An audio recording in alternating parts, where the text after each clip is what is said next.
Hello friends, నా ఛానల్కి స్వాగతం అండి. మంచి కథలు వినాలనుకుంటే తప్పనిసరిగా నా ఛానల్ని సబ్స్క్రైబ్ చేసుకోండి. ఈ రోజు నేను మీకు చదివి వినిపించే కథ జిత్తులమారి నక్కబావ 5వ భాగం. కొన్నాళ్ల పాటు నక్కబావ అక్కడ తిరుగుతూ దొరికినది తింటూ ఏదో విధంగా కాలక్షేపం చేసింది. ఒకరోజు రాత్రి నక్కబావ ఒక దారిన పోతూ ఉండగా ఒక గుడిసె కనిపించింది. ఆ గుడిసె ఒక నిరుపేద బ్రాహ్మడిది. ఆ బ్రాహ్మడికి 7 ఆడపిల్లలు. నిరుపేద కావడం మూలాన ఒక్క కూతురికైనా పెళ్లి చేయలేకపోయినాడు బ్రాహ్మడి భార్య ఈ విధంగా మాట్లాడుకోవటం నక్కబావకు వినిపించింది. ఏ జన్మాన ఏ పాపం చేశామో, ఎంతమందిని కన్నాం, ఒక్క పిల్లకు పెళ్లి చేయలేం, ఒక్క పిల్లకు తిండి పెట్టలేం. పెద్ద ప్రాణాలు మన మాట ఎట్లా ఉన్నా పసివాళ్ళు వాళ్ళకైనా కడుపుకు ఇంత తిండి పెట్టలేకుండా ఉన్నామే అన్నది బ్రాహ్మడి భార్య. 7 పిల్లలకు తిండి పెట్టడం నా చేత కాదు, వాళ్లకు సంబంధాలు తీసుకురావడం అంతకన్నా చేత కాదు. అందుచేత దారే పోయే ఏ నక్కకో కుక్కకో ఇచ్చి వీళ్ళందరి పెళ్లిళ్ళు చేసేస్తాను అని గొణిగాడు బ్రాహ్మడు. ఈ మాట వినేసరికి నక్కబావకు చాలా సంతోషమయ్యింది. ఉట్టుడియంగా భార్యను సంపాదించుకోవచ్చు అనుకున్నది. మర్నాడు తెల్లవారుజాముననే నక్కబావ బ్రాహ్మడి వాకిలి తలుపు తట్టి, ఏమయ్యా బ్రాహ్మడా, నేను దారిపోయే నక్కను, నాకు నీ కూతుర్నిచ్చి పెళ్లి చెయ్యి అన్నది. నక్కబావ మాటలకు బ్రాహ్మడు నిర్ఘాంతపోయినాడు. రాత్రి విసుగులో అన్న మాటలు ఆ బ్రాహ్మడికి జ్ఞాపకం లేవు. మా అమ్మాయిని నీకివ్వటమేమిటి, నీవు మనిషివి కూడా కావు, పో పో అని బ్రాహ్మడు బెదిరించాడు. అయ్యో బ్రాహ్మడా, పొద్దునే లేచి అబద్ధం ఆడతావా? నేనంటే జిత్తులమారి నక్కను, నువ్వు ఆడి తప్పని సద్బ్రాహ్మణుడివే. దారిపోయే నక్కకైనా ఇచ్చి నీ కూతుర్ని పెళ్లి చేస్తానని నువ్వు రాత్రి అనలేదా అన్నది నక్కబావ. అది మాట వరుస కన్న మాట, దాన్ని నిజంగా తీసుకుంటారా? ఇన్నేళ్లు కనిపించిన కూతుర్ని నక్కవాత వేసేదా అని వాపోయాడు బీద బ్రాహ్మడు. నీ కూతురి భారం మరొకరి మీద పడటమే కదా నీకు కావలసింది. నక్కైతేనే నీకేం, మనిషి అయితే నీకేం అన్నది నక్కబావ. మా కూతుర్ని మేమే పోషించలేకపోతేమే, నువ్వేం పోషించగలవు అని బ్రాహ్మడు అడిగాడు. పెళ్ళాన్ని పోషించుకోలేకపోతే పెళ్లాడతానని వచ్చేవాణ్ణా అన్నది నక్కబావ. ఆడిన మాట తప్పకుండా బ్రాహ్మడు తన పెద్ద కూతుర్ని నక్కబావకిచ్చి పెళ్లి చేశాడు.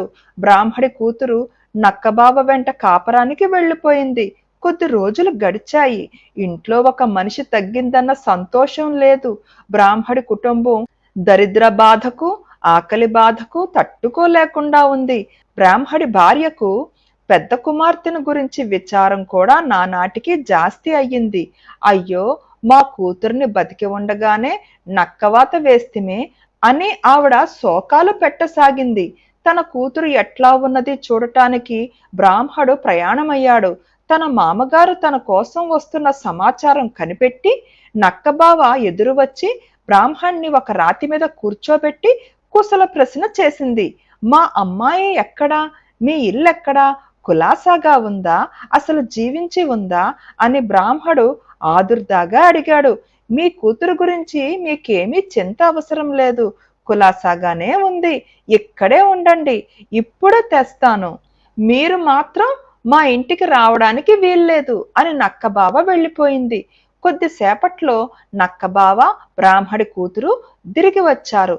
తన కుమార్తె చక్కని దుస్తులు, నగలు ధరించి ఉండటం చూసి బ్రాహ్మడు చాలా సంతోషించి, అల్లుడా, నిన్ను గురించి ఏమేమో భావించాను, కానీ నువ్వు చాలా మంచివాడివి.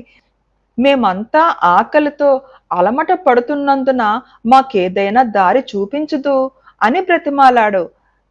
దొంగ తిండి తినే నక్కను, నా దగ్గర మాత్రం ఏముంటుంది, ఒక దానిమ్మ పండిస్తాను, దాన్ని తీసుకుపోయి దొడ్లో పాతండి, అది త్వరలోనే వృద్ధి అయి మంచి కాపుకొస్తుంది, ఆ పళ్ళు అమ్ముకుంటే మీ దరిద్రం తీరుతుంది అన్నది నక్క. బ్రాహ్మడు నక్కబావ ఇచ్చిన దానిమ్మ పండు తీసుకువెళ్ళి ఆ రాత్రే దాన్ని దొడ్లో పాతేశాడు. మర్నాడు తెల్లవారి చూసేసరికి వాళ్ళ ఆశ్చర్యమేమిటి, దానిమ్మ పండు పాతిన చోట పెద్ద దానిమ్మ చెట్టున్నది. దాని నిండా దానిమ్మ పళ్ళు విరగ కాచి పక్వానికి వచ్చి ఉన్నాయి. ఇది చూడగానే బ్రాహ్మడికి సంతోషం వేసింది. ఆయన వెంటనే ఆ ఊరి శెట్టి దగ్గరికి పోయి, శెట్టిగారు శెట్టిగారు, మా దానిమ్మ చెట్టుకు కాయలు కాసాయి, మీరు ఖరీదు చేస్తారా అని అడిగాడు. శెట్టిగారికి దానిమ్మకాయ వ్యాపారం చెయ్యాలని ఉద్దేశం లేదు గాని, 2 కాయలు మోసరాకు దొరికి గర్భిణిగా ఉన్న తన ఇల్లాలకి ఇద్దామని ఆత్రము కలిగి దుర్బుద్ధి పుట్టింది. అందుచేత శెట్టి వచ్చి 2 కాయలు కోసుకుని, మంచి సరుకైతే నేనే తీసుకుంటాను అని చెప్పి ఇంటికి వచ్చాడు. శెట్టి భార్య ఆ దానిమ్మకాయలు ఒలిచి చూసేసరికి ఆమె ఆశ్చర్యమేమిటి, ఆ దానిమ్మకాయలో విత్తులన్నీ కెంపులే. రెండో కాయ ఒలిస్తే అందులోవన్నీ తెల్లటి వజ్రాలు. అవి చూడగానే శెట్టికి ఎక్కడ లేని ఆత్రము కలిగింది. బ్రాహ్మడికి ఈ రహస్యం తెలిసే లోపుగా దానిమ్మ చెట్టు కాయలన్నీ పిందెలతో సహా కొనివేయడానికి శెట్టి బయలుదేరాడు. శెట్టిగారు కాయలన్నీ కొంటాననేసరికి బ్రాహ్మడికి చాలా సంతోషమైంది. శెట్టి కాయలన్నీ కోయించుకుని చెట్టు దులిపేశాడు. బ్రాహ్మడి పిల్లలు రుచి చూడటానికి 2 ఉంచమన్ననో వినలేదు. దానిమ్మ గింజలతో కడుపు నిండుద్దా? నేను మీకు కావలసిన సంబారాలన్నీ దానిమ్మకాయల ఖరీదుకు పంపుతాగా అన్నాడు శెట్టి. అల్లుడు చాలా గొప్ప సహాయం చేశాడని బ్రాహ్మడి కుటుంబం చాలా సంతోషించింది. ఏ రోజుకా రోజు తెల్లవారేసరికల్లా చెట్టు నిండా దానిమ్మకాయలుండేవి. కోమటి వచ్చి అవన్నీ కోసుకుని పట్టుకెళ్లి బ్రాహ్మడి కుటుంబానికి ఆ రోజుకి సరిపోయే స్వయం పాకం పంపేవాడు. ఇట్లా కొంతకాలం గడిచాక ఋతువు అయిపోయి దానిమ్మ చెట్టు కాయలు కాయటం మానేసింది. కోమటి ఇంటి నిండా కెంపులు వజ్రాల రాసులు తయారయ్యాయి. బ్రాహ్మడి కుటుంబానికి ఎప్పటి దరిద్రమే మిగిలింది. పిల్లలు మళ్ళీ ఆకలికి అలమటించసాగారు. అందరిలోనూ ఆఖరి పిల్ల ఆకలికి తాళలేక దానిమ్మ చెట్టున ఇంకా 1 పిందెలు మిగిలి ఉన్నాయేమోనని వెతికింది. వెతికితే 2 దానిమ్మ పళ్ళు ఆకుల సందున కనిపించాయి. సంతోషంతో ఆ పిల్ల 2 పళ్ళు కోసి తినటానికి పగలగొట్టేసరికి దాని ఆశ్చర్యమేమిటి, వాటిలో దగదగ మెరుస్తూ రత్నాలు. ఈ సంగతి చూసి శెట్టి తనను మోసగించాడని బ్రాహ్మడు కనుక్కొని శెట్టిగారింటికి వెళ్ళాడు. నాకు స్వయం పాకాలిచ్చి రత్నాలు పోగు పోసుకుంటావా అని శెట్టిని అడిగాడు.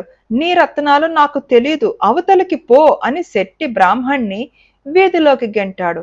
అయిందేదో అయిపోయింది, ఈ రత్నాలను అమ్మి సొమ్ము చేసుకుందాం అన్నది బ్రాహ్మడి భార్య. సరేనని బ్రాహ్మడు రత్నాలు అంగవస్త్రం కొంగున మూట కట్టుకుని షరాబు దగ్గరికి వెళ్ళాడు. అన్ని రత్నాలు చూడగానే షరాబు కళ్ళు కుట్టాయి. దొంగ బ్రాహ్మడా, నా రత్నాలు కాజేసి మళ్ళీ నాకే అమ్మ చూపుతావా? ఎవరు దొంగిలించారా అని నేను అల్లాడుతున్నాను. నీ పనేనా? పద, తలారి దగ్గరికి పోదాం అని దబాయించాడు. అయ్యో, ఇవి నా రత్నాలు, మా దానిమ్మ చెట్టుకు కాసాయి అని మొర్ర పెట్టుకోసాగాడు బ్రాహ్మడు. అక్కడ ఉన్నవారంతా ఈ మాటకి నవ్వారు. ఈ మాట తలారికి చెబుతూ గాని దానిమ్మ చెట్టుకు రత్నాలు కాసాయంటే ఎవరు నమ్ముతారు? నీ వంటి పేదవాడికి దొంగతనం చేయకుండా ఇన్ని రత్నాలు ఎలా దొరికాయి అని షరాబు అడిగాడు. బ్రాహ్మడు నీరు కారిపోయాడు. రత్నాలు దానిమ్మ చెట్టునే కాసాయని రుజువు చేద్దామంటే చెట్టు కాపుడిగిపోయింది. చేసేది లేక దుఃఖిస్తూ బ్రాహ్మడు రత్నాలు కోల్పోయి వట్టి చేతులతో ఇంటికి తిరిగి వచ్చాడు. ఎంత మోసం జరిగింది! పోనివ్వండి, మళ్ళీ అల్లుడి గారి దగ్గరికి వెళ్ళి మాట్లాడండి, ఆయన ఏం సలహా చెబుతాడో చూద్దాం అన్నది బ్రాహ్మడి భార్య. నక్కబావ బ్రాహ్మడికి ఎట్లా సాయం చేసింది ముందు చూద్దాం. నచ్చిందా ఈ కథ? మీకు ఈ కథ నచ్చితే తప్పకుండా లైక్ చేయండి, షేర్ చేయండి అండ్ సబ్స్క్రైబ్ చేసుకోవడం మర్చిపోకండి. Thank you.